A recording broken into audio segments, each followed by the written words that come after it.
Alrighty, hello and welcome. I am Adri Gregan, and today I'm back for more Jujutsu Kaisen. We're on Season 1, Episode 4, which appears to be part 1 of a two-parter, according to the titles.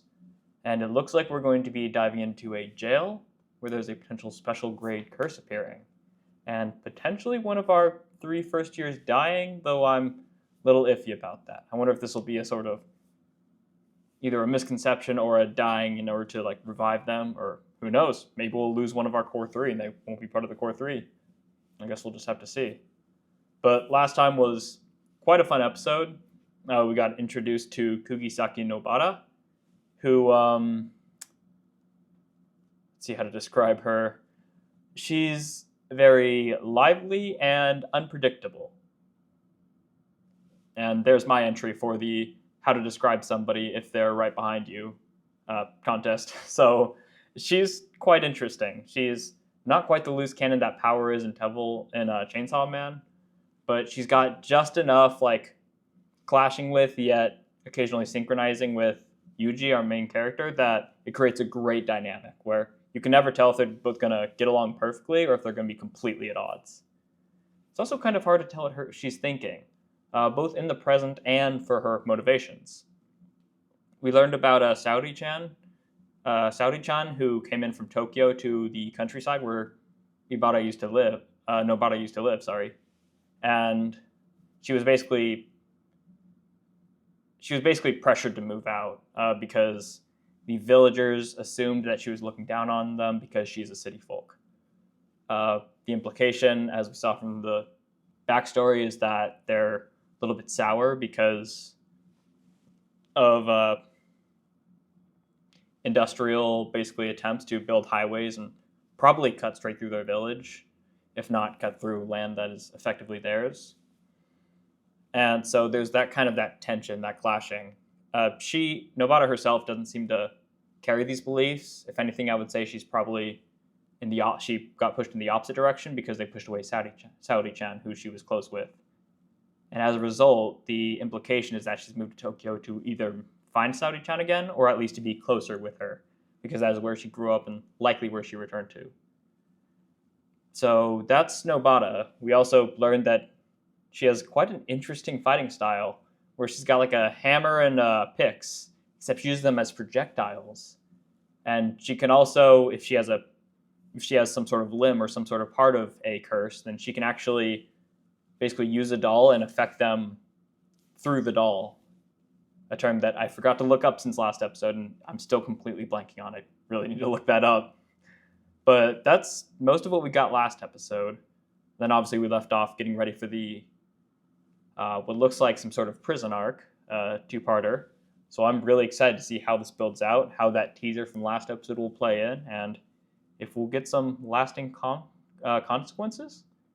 We also got a little bit of a continuation of the theme of conviction and motivations for why you're doing this. Nobara seeming to have a little one. She joined Jujutsu Tech just so she could live in Tokyo, which I'm not sure if that's a full story, but even if it is, it's kind of similar to Yuji, where it doesn't seem to be a super deep emotional reason for wanting to do something that could drive you crazy. Though it could drive you crazy, but in Yuji's case, I suppose he already is crazy. We definitely saw he's got a bit of a disregard for the lives of others. He was not hindered at all by the hostage situation that actually caused Nobara to completely drop her weapons and basically give up on living, just accept death. But Yuji was undeterred. He attacked straight through the hostage situation, but did rescue the hostage, made sure to do that. So it's not that he doesn't care about them. He's just potentially reckless, but willing to put people in harm's way in order to accomplish his mission, which is an unusual character trait, I suppose, for main characters, and I'm really excited to see where that goes. But yeah, that's pretty much what we got last episode. I'm really excited to see what we got this time, to see how themes will develop, and really see if that teaser is just kind of edging us or if that's actually something we should be concerned about. Either way, a potential special grade curse is no small deal, so either way, I know it's going to be a great time. So, as with all my reactions, I do post full reactions. I don't cut them down. However, the unedited reaction will be in the description. On YouTube, I will have one that is audio and visual will be edited just for copyright's sake. However, the review and the episode breakdown will be also on YouTube after the episode. So go ahead, go in the description and check it out there. Or you can stick around and just watch the edited version here. Either way, I'll see you after the episode back on YouTube for the analysis and the breakdown. That out of the way, I think that's everything I need to do before the episode. So let's go ahead and get started with Jujutsu Kaisen Season 1, Episode 4.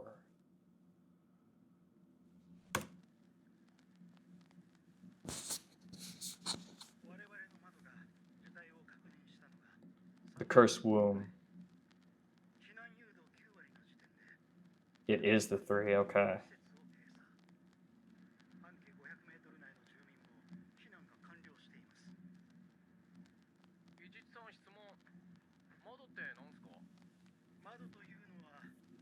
A window. Member who can see curses. Okay. A member of Jujutsu Tech who is not a sorcerer. Okay. So they belong to it, but they don't have the cursed energy to normally be able to see it.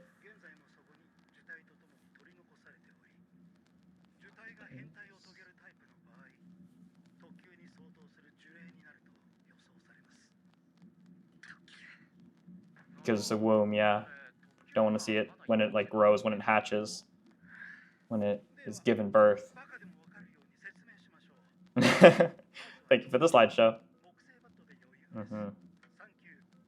4, 3, 2, 1 special, I imagine.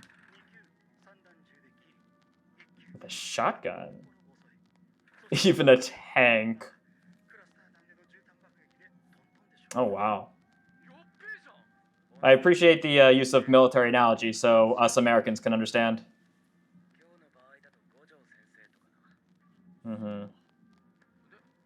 But that would be too easy, so here we are.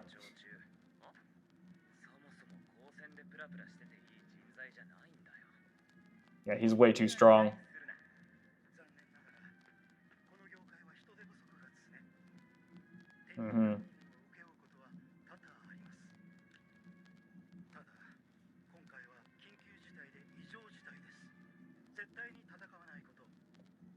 Do not fight under any circumstances. Okay.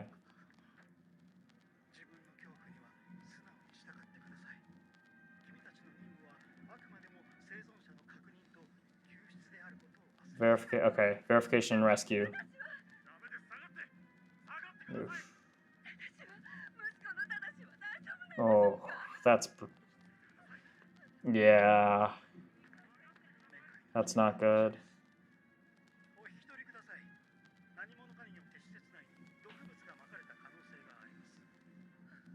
Inmates or not, they're still people.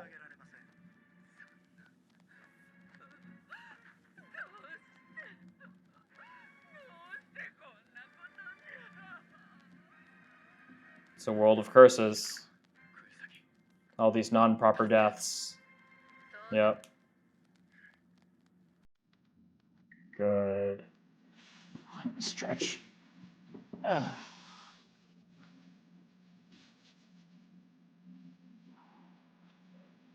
Okay. So we've got our motivation, we've got our conviction. People with loved ones are about to die, and that's not okay. Connecting it to our main character.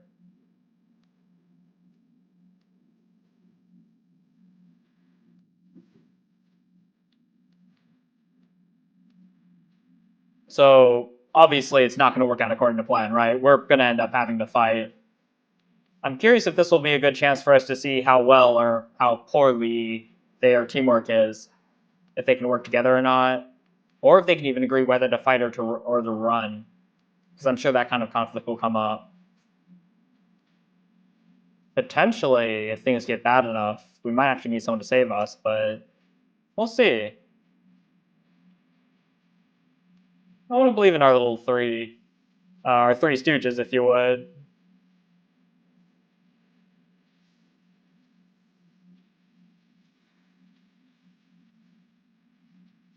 I'm not gonna lie, this opening is growing on me a lot faster than I thought it would.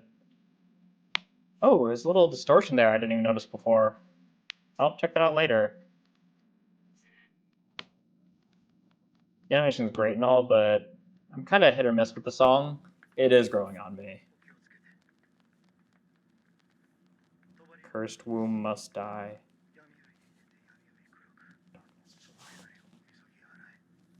Purified that which is impure.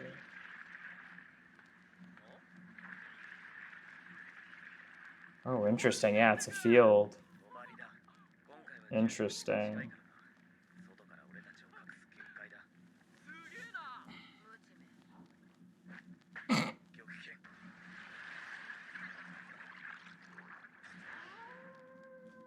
This is Shikigami. That's really helpful. No sneak attacks. Especially something that's this powerful. I imagine it would be hard-pressed getting the jump on them, unless it being strong enough means it's capable of that. So, but if it's still a womb, it doesn't seem like it's special grade yet. Now, this isn't quite correct.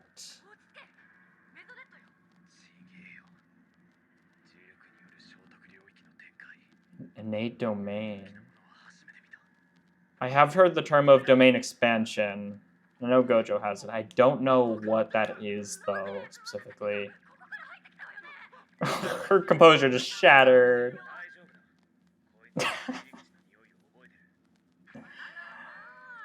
Like I said, they perfectly synchronize, or they perfectly clash. It's incredible. I love these two. It's such a good dynamic. Which I guess is kind of like Denji and Power 2. If I could keep pissing people off by making comparisons between this and Chainsaw Man, which is... I mean, it's like a hard comparison not to make, right? Given the timing of these two coming out and the general vibes. Given the fact that they're both what I call cynical shonen.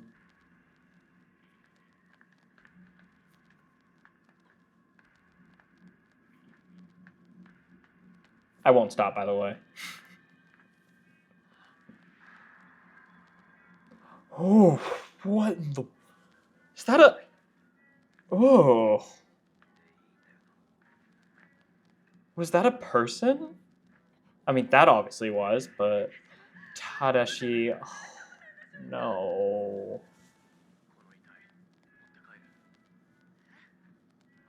That's so rough. She's not going to want to see that.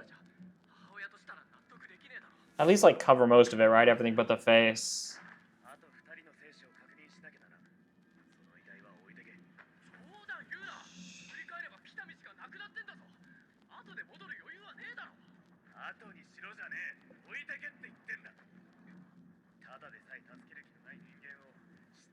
Yeah, we can't afford to do that right now. One thing at a time. Do they even know how they're going to leave at this point?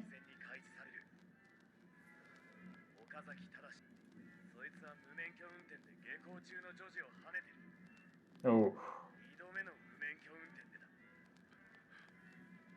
Second offense. Proper people for proper deaths? Oh.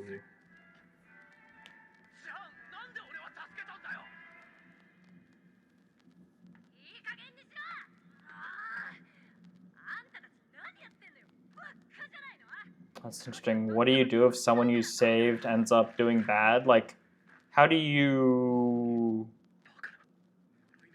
predict that?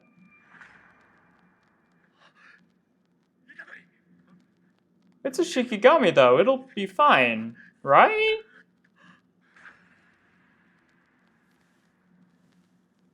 Oh. That doesn't look like a womb. What the fuck is that?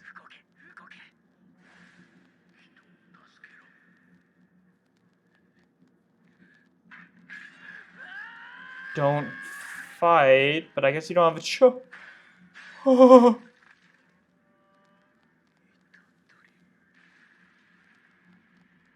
Oh. I think we're gonna need Sukuna here.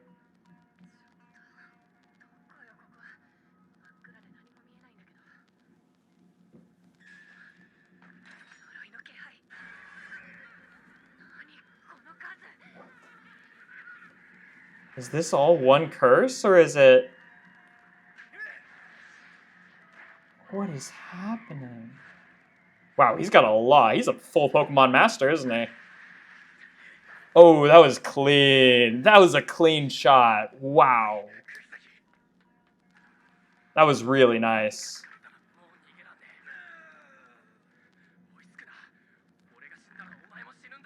He is gonna call it. Shoot. It's not charging. Why are you not charging? Okay, so we're really not messing up.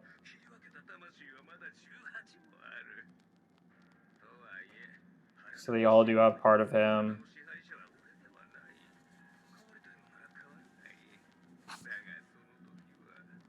It'll be my turn. I'll do whatever I want. Yeah.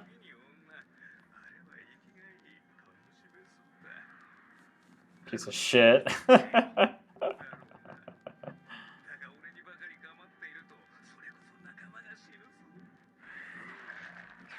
What an ass.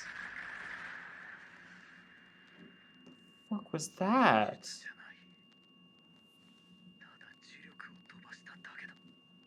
Pure curse energy.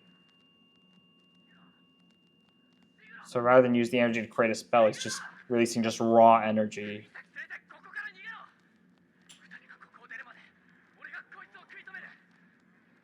Both of you get out so I can use Skuna. Yeah. So he can't go after you too. Interesting.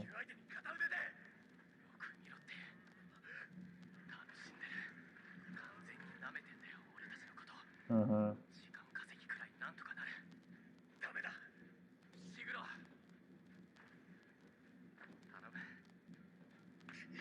I'm relying on you. Okay, so that's why he's separate.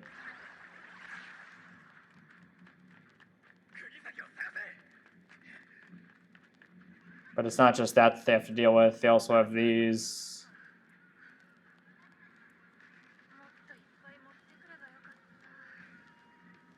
Yeah, you're not killing all those. That's a battle of attrition. That's definitely one curse.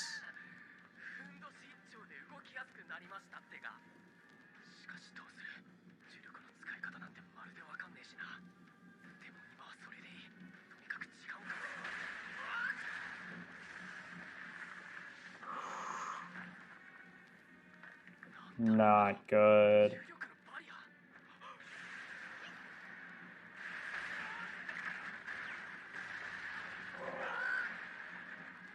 Yeah, it looks raw. Oh, ragdoll physics. I do not like that at all.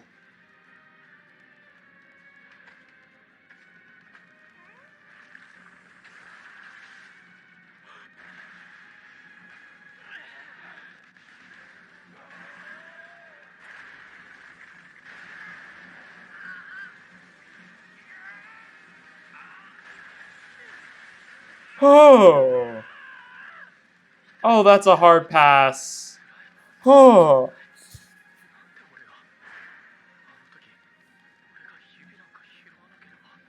Why am I in this situation? I'm gonna die. I don't know what I'll think when I'm facing death. Episode 2. But you're not dead yet. You're not dead yet. Is he gonna use Sukuna? He has to. He's gonna say it.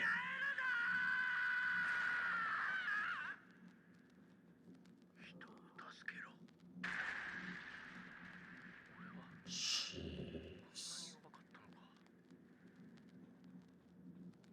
You can't compare yourself to a special grade.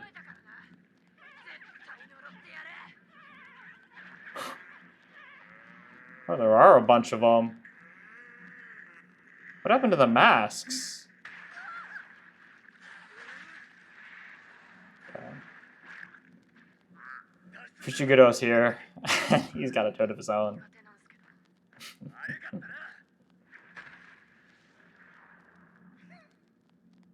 Sukuna time? It's gotta be.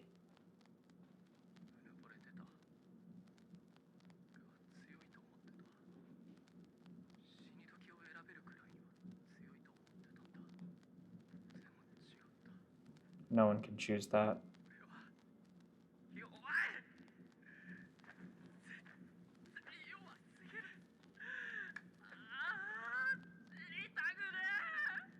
Less than humility.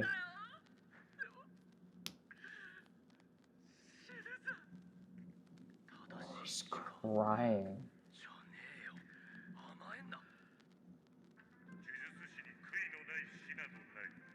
It's all becoming real, just like when his gramps died. Made death feel real to him, facing death. Again, bring it into another level of feeling real.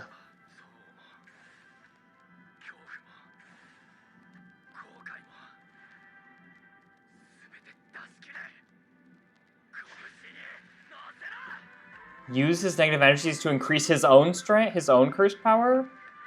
That's an interesting idea. They are fighting with fire after all.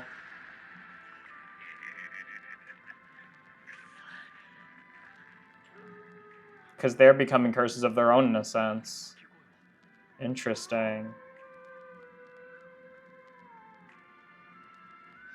They're out. Time to use them. Okay. Just like that. He recoils back.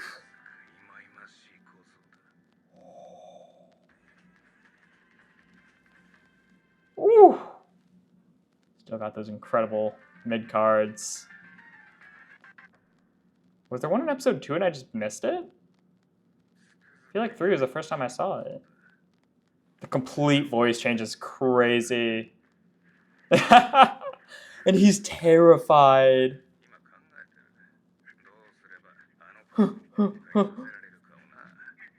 What can I do to make him regret? I can't play in it. I can't play in the palm of his hand. Yeah, now he's too far away for him to go after him. Hurting himself?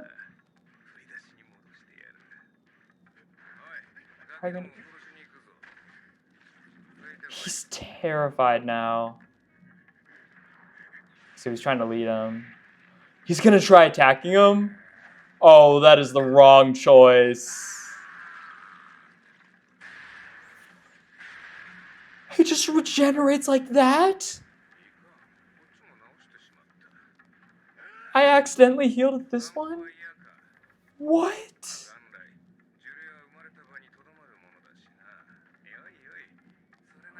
I love how the body language just completely changes depending on whose personality it is. That's so cool. And this is a 10th of Sukuna.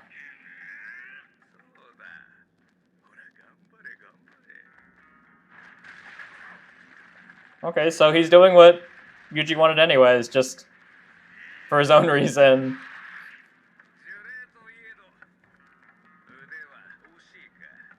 This is really good. After having Gojo fight against Sukuna and just obliterating him, this is a really good way to like show that Sukuna is still really powerful at these levels, right? Because otherwise, if we didn't have this, then in our minds, the only thing we have is Sukuna beating these like super low grades and then losing to Gojo. This is a good way to reestablish that Sukuna is a threat, even at his incredibly weakened state. He's just completely calm. How's this a two-parter?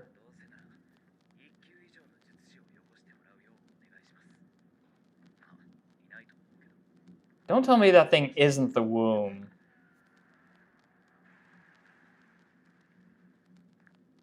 There must be more here. Or is this going to be a battle against Sukuna?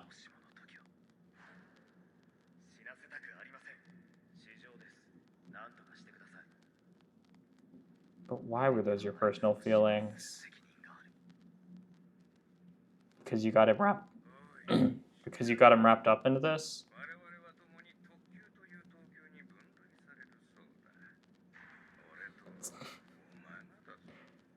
Too wide of a classification. We need to add layers. We need to add a hierarchy to the special grade stuff.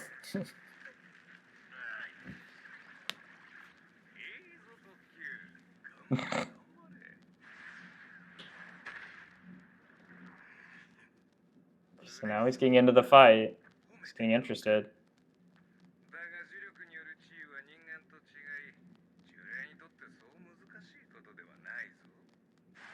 Interesting, yeah. So he can heal himself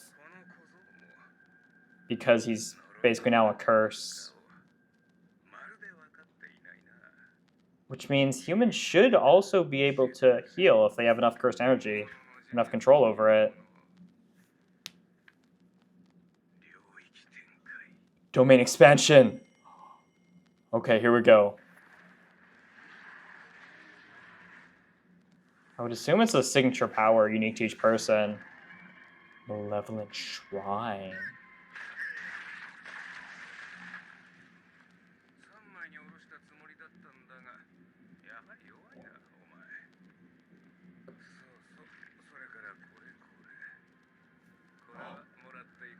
He had a finger.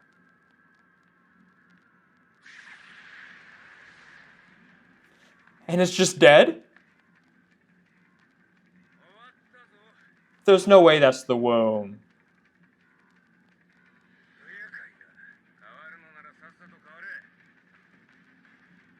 Oh.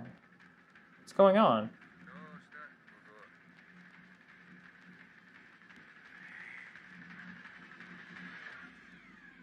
Is it because he has 3 fingers now? No. No. Is part 2 going to be against Sukuna? Oh, shoot.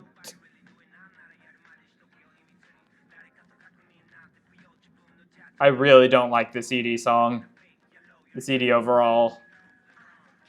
How am I supposed to stay stressed when this is playing?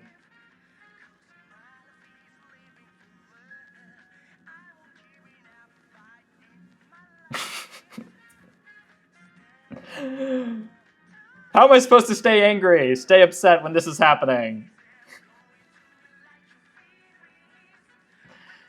This dissonance is gonna tear me apart later episodes, isn't it? Really is quite the palate cleanser, though.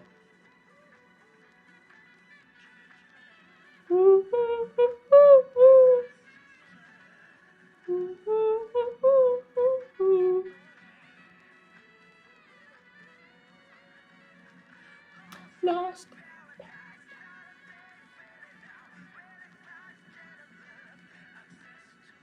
I wonder if we'll meet a new character to help deal with this. Probably not just going to be Gojo again. Maybe we'll get some internal perspective. Okay, so this is a end of episode thing. Gonna keep going.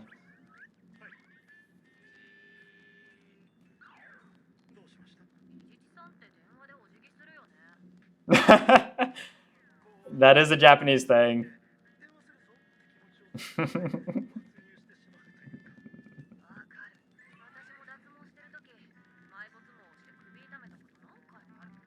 Oh. Don't do that. Also, yeah, I don't see how that's related at all. Because of who I'm dealing with. Oh, that's cool. I love how he's just conversing with them. They're all doing their own experience. You better... Oh. No.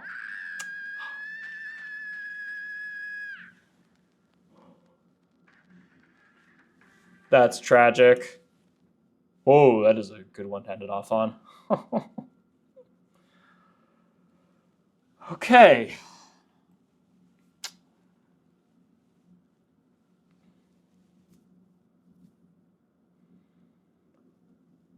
What an episode. I had a couple things in mind. This was none of them. This was none of them. Wow. What an episode. It started off pretty much what you'd expect. Evacuation. Everyone's already here. I wasn't expecting us to start, like, already outside. It's really cool that we that we immediately got into here and didn't have like any just lounging around and like being called to the action. We already know we're coming here, so it's nice that we don't waste that time. We just go straight into it. He explains it in a way that Americans can understand with explosions and guns. And Gojo, too strong, shouldn't be loafing around here, yeah. Because he's absurdly strong. Just listen to your fears. Which they do to a degree, and it definitely lives up to the hype, but it's nothing compared to what we've got. And now that probably applies to us too. Cursed womb must die. I think the cursed womb died, unless that isn't the cursed womb. Then he does like a veil over it. That's really cool. Does he say what it's called? Or does he just chant the incantation? My veil. Okay. Purify that which is impure.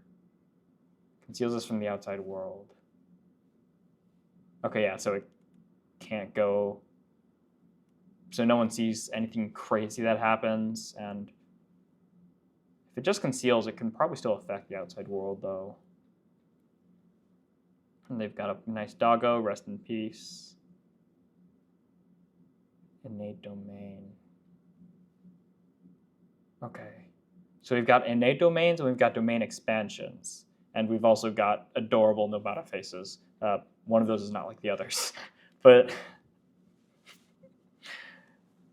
we're getting a lot of domain talk here, which is interesting. From what I've heard, which is pretty much nothing, and from what I can gather, I imagine that these domains are basically just things that are inherent to their own person. Innate domain may just be something that is passively created. A domain expansion seems to be an active ability, though, like a final move, like creating your own like personal world, where you're basically the god in it. Have all the jerky you want. Don't feed the dog jerky. Don't feed the spirit dog jerky. Actually, if it's spirit dog, oh, that was definitely a person. Oh, God. Oh. Okazaki Tadashi. Sad. His face isn't too badly mangled. I didn't see if they brought him outside when we showed them outside. I need to double check for that.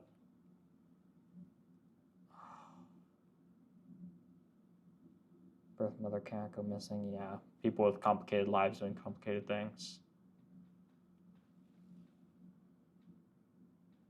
This is interesting. This is the big topic of conversation for the episode, right? What are you going to do when someone you saved kills someone else in the future? I mean, what are you going to do when that happens and it wasn't a prisoner? It wasn't someone with a criminal history, right? What will you do if someone you saved ends up getting 15 other people killed? What do you do? What would you do if somebody you failed to save ends up saving people? Like these what ifs, right? There's not a whole lot of point in entertaining them, but a life is a life and is valuable. That's why we have prisons and not execution centers. That's why capital punishment is almost universally frowned upon, because a life is a life, no matter what it contains. It's still valuable. And you can't say this life is less valuable because it might end other lives, because if you really think about it, we're all capable of that. What are you going to do if someone you don't kill saves someone else in the future, right? Someone unrelated. It's like the onus isn't on you for that person's actions. The only thing I care about is saving this person, because we can't play these what if games. It doesn't do anyone any good. You're stuck on saving lots of people and guiding them to proper deaths. And there's also that, right? Even if, I wasn't necessarily going to save him, or even if I don't feel like I need to save them, I at least want them to have a proper death.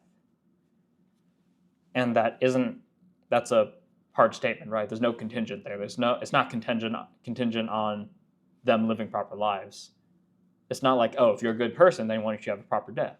If you've done some crimes, go to hell. No, proper deaths are a fundamental right that everyone who has a life is entitled to. We'll see if that's really the case. We'll see if Yuji decides there are people not deserving of proper deaths. But at the very least, at the moment, this is kind of where we're standing. And something for the most part, I would say I agree with. Now, if they're a mass murderer, if they've killed like dozens of people, then even then, I wouldn't want them to I wouldn't want to torture them to death. I'd want them to either die peacefully or, yeah, pretty much just that. I don't think retribution, I don't think the catharsis of having someone experience pain equal to the pain that you've experienced others, I don't think that does any good. I think that just brings a net negative into the world, regardless of the catharsis you feel from doing it. So I think it's a fair point that Fujiguro brings up, but I don't agree with it. That's not my responsibility. I'm just saving a life or ensuring a proper death. Demon dog, no. And then this. This is such an interesting... So this probably is the womb, right? Because it looks like it's still like half enveloped and then it comes out later. So it's probably awakening. This probably is the thing we're here to kill. And it just pops up. They can't move. Feeling of terror here is really good. It's palpable. Tries to move and immediately loses his hand. And then these. I imagine this is like one curse. It's one curse with like many faces, probably. Seemingly limitless amount of faces. But it seems like she dealt with it and then had to deal with other like little creatures. Not quite sure. Apparently not important, so. It probably makes sense that there's a whole lot of things because it's a prison, so a whole lot of negative energy. This is the other really interesting thing this episode, right? In episode 2, he mentions, I don't know how I feel when I'll approach death, but for now. But then here, he starts questioning everything, right? He starts questioning everything. Everything, I'm in pain, why am I doing this? This isn't worth it, I shouldn't have done that. This was all a mistake. All these different thoughts, right? Because you're at the moment of death. And some people say that your true character shines like in the moment of death or when you're in danger, when you're in crisis. That's what the principal said.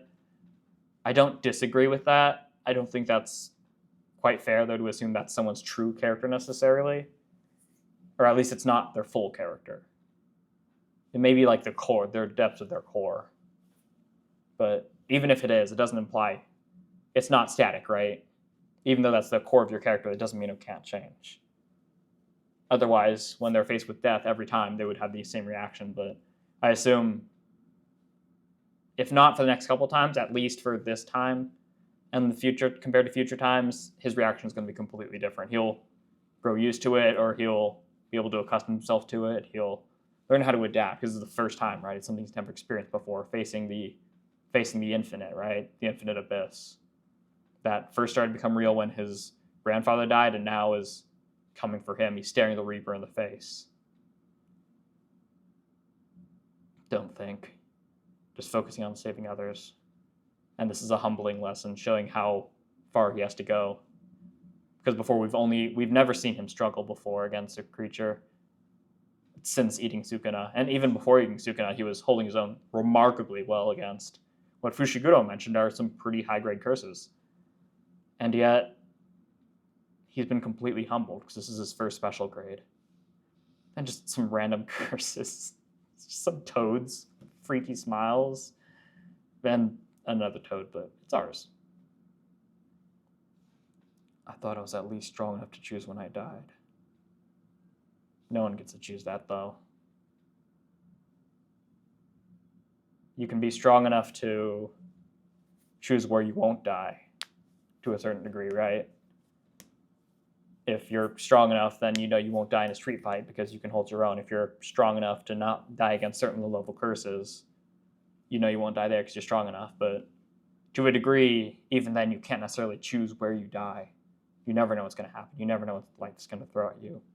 All you can do is try to adapt and do everything you can. If I were to put that in the blandest way possible, do your best, or something. Too big, I don't want to die, but I am going to die.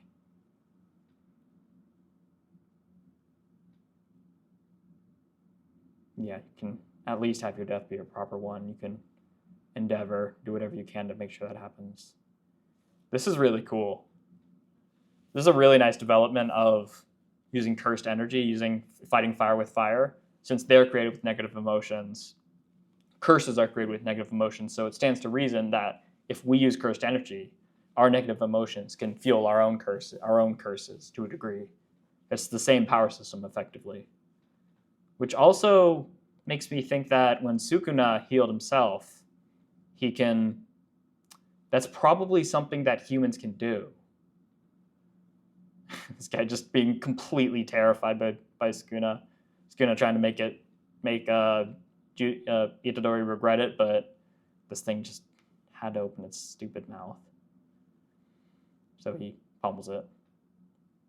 But yeah, the fact that he heals, he mentions that humans aren't really capable of it, but since they use cursed energy, the same thing as curses, then it only stands to reason that to a degree they might be able to do it. Like, I wouldn't be surprised if Gojo could heal off of his hand if he sliced it off.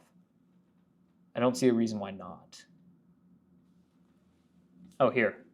They didn't actually... It was just those two, right? They didn't actually rescue any of the prisoners. Or at least not the dead one. We'll see. That's a cool splash. Yeah, I think he just brought her out. Expand the evacuation area. I'm waiting for Yuji. Then return as quickly as possible. Send someone stronger. Not for the reason that he thought, but we are going to need some reinforcements. Especially we saw at the end of the episode. Yeah, it isn't that hard for cursed spirits, unlike for humans. So humans can do it. It's just much easier because we're created out of curses. You're just using our energy. And then we finally get it. Our very first domain expansion. This is really interesting. This is the thing you can't avoid hearing about if you exist in an anime community, right? About JJK. You've heard about domain expansions. Malevolent Shrine. And then he just splices. Probably something that he did is not just like the force of the world tore him apart, but it was so fast that he couldn't even see it. And then we see why it's special grade, why it's so strong, which is the finger. I wonder if that meant beforehand it was a weaker grade, just like all the other ones around it, but being able to consume the finger. I wonder if the finger was supposed to keep creatures away from this prison because it's a area for negative energy, but as the spell faded, the weaker creatures that were trying to get in broke through, and one of them consumed it, becoming this. I wouldn't be surprised. He's at first so annoyed he's not doing it, but oh, it's because he can't, isn't it? Interesting. Very interesting wrinkle, and then fun with phones. Poor Nobata. Oh, this is emotional damage. I don't care what else happened in the episode. This is the tragedy. This is just not okay. They should have given us the ED before this. I'm sorry, after this. That way I could cleanse my palate of this happening. It's not fair that I may have to watch it on my own after this just so I can recover. All right. Anyways, that's gonna do it for this episode. It looks like next episode, I imagine, since it really does seem like that was the cursed wound that we kind of dealt with it. So we're probably gonna have to deal with Sukuna here. I wouldn't be surprised if we meet a new character, a grade 1 sorcerer, a Jujutsu user, and hopefully we can try to deal with Sukuna. I hope it's not Gojo. I would like to spend some time away from him and establish the power levels, sort of like how Sukuna was talking about there basically need to be different levels for special grade because you and I are not on the same level. I feel the audience also needs to establish that for sorcerers, right? Because right now we have our grade 1s, and then we've got Gojo. So we need to start filling this out a little bit. I'd like to see us fill out with a grade 1 sorcerer and see how they stand up against a Sukuna who is now 15% of his full force. And we'll see how it goes from there. So I'm really looking forward to it. I hope you're looking forward to my next reaction. It'll be up tomorrow, assuming everything goes well. And other than that, Thank you very much for watching, and have a lovely rest of your day.